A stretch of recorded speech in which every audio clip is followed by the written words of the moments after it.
우리가 살아도 주를 위하여, 살고 죽어도 주를 위하여, 죽나니 그러므로 사나 죽으나 우리가 주의 것이로라. 여러분, 혹시 이런 경험 있으세요? 교회에서 어떤 성도는 이건 하면 안 되라고 하고 다른 성도는 괜찮아라고 합니다. 누구 말이 맞는 걸까요? 술, 담배는 명확하지만 애매한 영역들이 있습니다. 커피는? 영화는? 화장은? 특정 음식은? 이런 것들로 교회에서 갈등이 생기기도 합니다. 저 사람은 신앙이 약해, 저 사람은 율법주의자야 서로 판단하고 정죄합니다. 로마서 14장은 바로 이 문제를 다룹니다. 믿음이 강한 자와 약한 자가 어떻게 함께 살아갈 수 있을까요? 여러분, 안녕하세요. 오늘도 은혜 말씀입니다. 로마서 14장은 그리스도인의 자유와 사랑에 대해 말씀합니다. 우리에게는 자유가 있지만 그 자유를 사랑으로 제한할 줄도 알아야 합니다. 판단하지 말고, 정죄하지 말고 서로 덕을 세우며 살아가야 합니다. 오늘 로마서 14장을 통해 성숙한 그리스도인의 모습을 함께 배워보겠습니다. 믿음이 연약한 자를 너희가 받되 그의 의견을 비판하지 말라. 바울은 믿음이 연약한 자에 대해 말합니다. 누가 믿음이 연약한 자일까요? 어떤 것을 먹어도 되는지 안 되는지 확신이 없는 사람입니다. 특정 날을 지켜야 하는지 고민하는 사람입니다. 당시 초대교회에는 유대교에서 기독교로 개종한 사람들이 많았습니다. 그들은 여전히 구약의 음식법이나 절기를 지키려 했습니다. 반면 이방인 출신 그리스도인들은 그런 규칙에서 자유로웠습니다. 바울은 말합니다.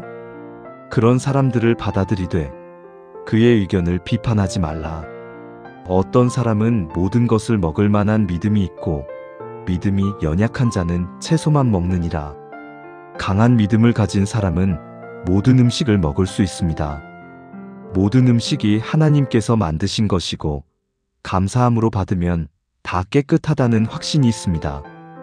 반면 연약한 믿음을 가진 사람은 조심합니다. 이건 우상에게 바쳐진 고기가 아닐까? 이건 부정한 음식이 아닐까? 확신이 없어서 채소만 먹습니다. 먹는 자는 먹지 않는 자를 업신여기지 말고 먹지 않는 자는 먹는 자를 비판하지 말라. 이는 하나님이 그를 받으셨음이라. 여기 두 가지 경고가 있습니다. 먹는 자는 먹지 않는 자를 업신여기지 말라. 먹지 않는 자는 먹는 자를 비판하지 말라. 왜냐하면 하나님께서 그를 받으셨기 때문입니다. 하나님께서 받으신 사람을 내가 무슨 권리로 판단합니까? 남의 하인을 비판하는 너는 누구냐? 그가 서 있는 것이나 넘어지는 것이 자기 주인에게 있음에 그가 세움을 받으리니 이는 그를 세우시는 권능이 주께 있음이라. 우리는 모두 주님의 종입니다. 종을 심판하는 것은 주인의 권한입니다. 다른 종이 다른 종을 판단할 권리가 없습니다. 그 사람이 서 있든 넘어지든 그것은 그 사람의 주인이신 하나님께 달린 문제입니다.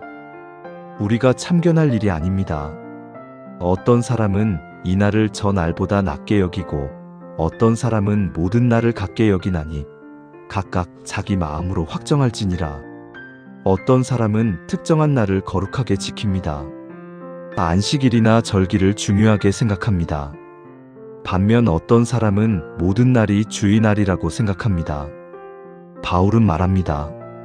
각각 자기 마음으로 확정하라고. 이것은 개인의 양심의 문제입니다. 나를 중히 여기는 자도 주를 위하여 중히 여기고 먹는 자도 주를 위하여 먹나니 이는 하나님께 감사함이요 먹지 않는 자도 주를 위하여 먹지 아니하며 하나님께 감사하느니라. 중요한 것은 무엇을 하느냐가 아니라 누구를 위해 하느냐입니다.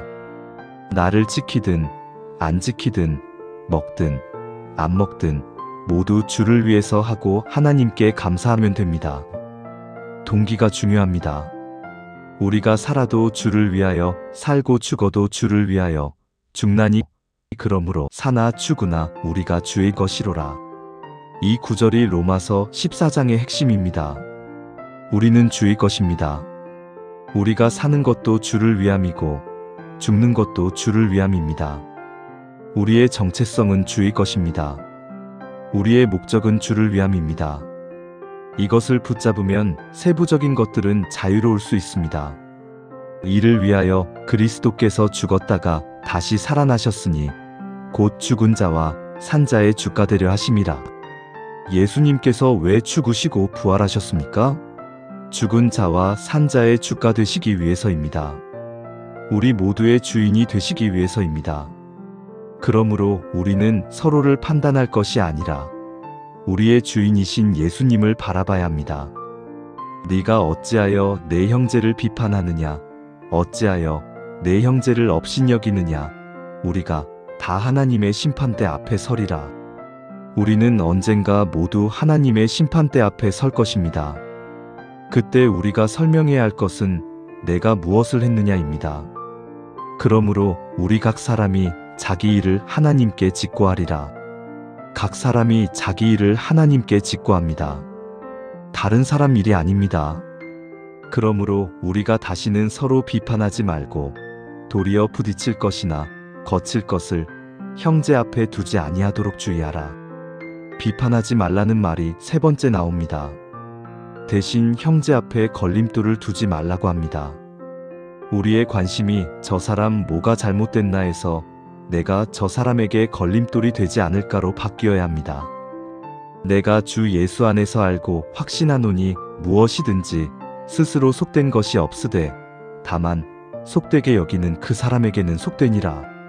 바울의 확신입니다. 본질적으로 속된 음식은 없습니다. 하나님께서 만드신 모든 것이 선합니다. 그러나 만약 어떤 사람이 그것을 속되다고 여긴다면 그 사람에게는 속된 것입니다. 왜냐하면 그 사람이 믿음으로 먹지 못하기 때문입니다. 만일 음식으로 말미암아 내 형제가 근심하게 되면 이는 네가 사랑으로 행하지 아니함이라. 여기서 중요한 원리가 나옵니다. 내게는 자유가 있습니다. 무엇을 먹든 괜찮습니다. 그런데 만약 내가 먹는 것 때문에 형제가 근심한다면 그것은 사랑으로 행하지 않는 것입니다. 자유가 있지만 사랑을 위해 자유를 제한할 줄도 알아야 합니다. 네 음식으로 말미암아 그 형제를 망하게 하지 말라.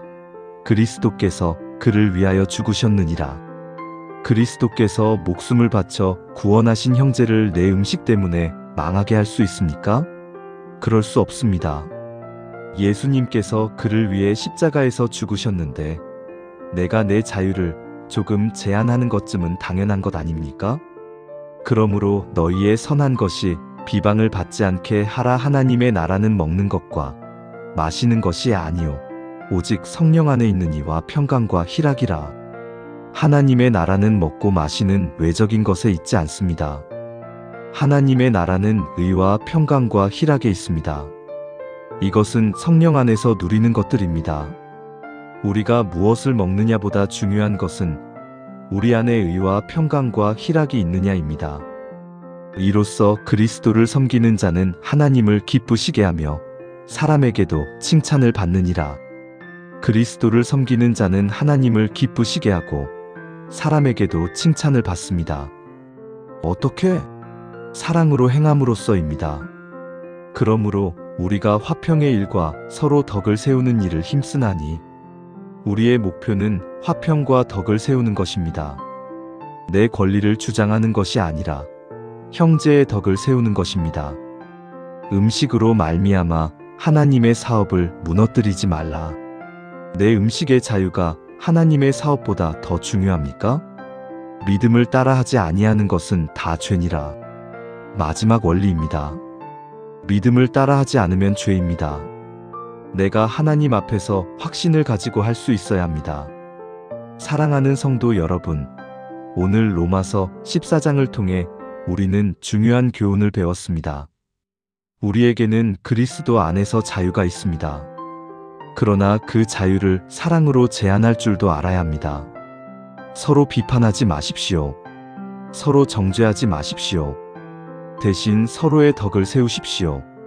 중요한 것은 무엇을 하느냐가 아니라 왜 하느냐입니다. 주를 위해 하는가? 하나님께 감사함으로 하는가? 그리고 내 자유가 형제에게 걸림돌이 되지 않는지 살피십시오. 그리스도께서 목숨을 바쳐 구원하신 형제를 내 자유 때문에 넘어뜨리지 마십시오. 우리는 주의 것입니다. 사나 추구나 주를 위해 삽니다. 오늘 이 영상이 여러분에게 도움이 되었기를 바랍니다. 영상이 좋으셨다면 좋아요와 구독 부탁드립니다. 다음 시간에는 로마서 15장으로 찾아뵙겠습니다. 오늘도 은혜 가운데 승리하는 하루 되세요. 감사합니다.